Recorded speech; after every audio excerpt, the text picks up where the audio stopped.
I'm Henry and I'm the developer for AudioCat. And I just wanted to get onto here for a moment to speak about my perspective when it comes to the development of AudioCat. Uh, so, where do I begin? We started developing this application basically 2 years ago.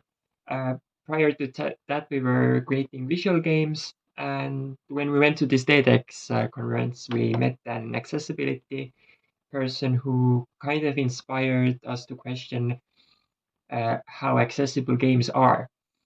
And this is where this like kind of project grew out that we wanted to make something that is a bit different. And this has been going on for 2 years. We've been funding the whole application from our own pockets, basically, while working full-time jobs. And it has actually been very fun. And I think most recently it has become really interesting in a way that I ran these interviews with people, and getting to meet all of you was just amazing. We got to not only talk about accessible gaming, but accessibility in general, how broad the definition is, and how the world should be better.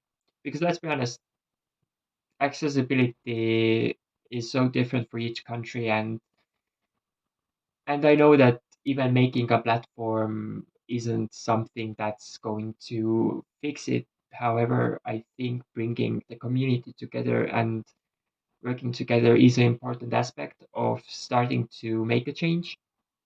And AutoCAD development has actually helped me grow as a developer. For example, now when I'm developing like websites or applications, accessibility is something that I think about it.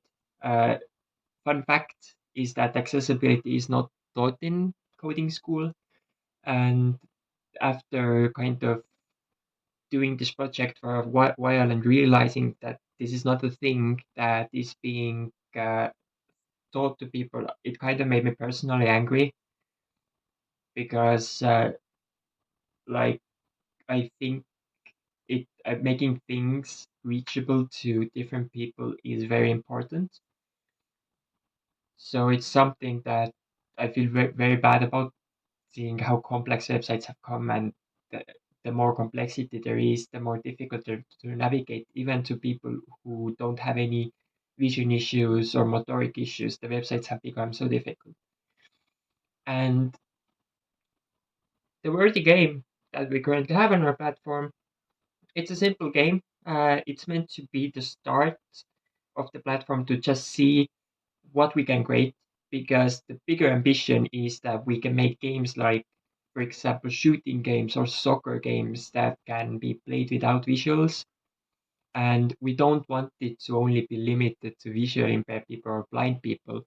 We want these games to be accessible for as much people as possible, because no one deserves to be left out from gaming, because it's something that brings, in my opinion, people together and helps get away from real life problems.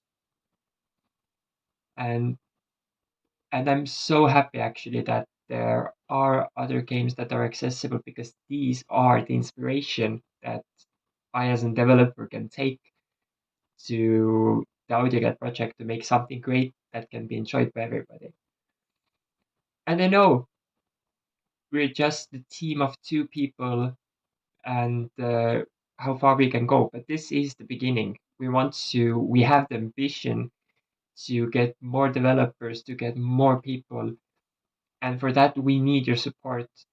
In a way, if the subscription is too expensive, it's totally understandable. We try to also keep the cost as low as possible so we can provide it to more people. But the costs can get very big at a point, and uh, it's something that, we have had months where we cannot maybe eat that much because costs are big, and but our goal is to basically make it as cheap as possible, but keeping also providing more experiences. And if if the subscriptions are too expensive, that is okay. The support can be also mental support in a way that, you give feedback, you share your ideas, you help us, do it right. There are different ways that people can help. I just hope that uh, everything goes well and we all come together.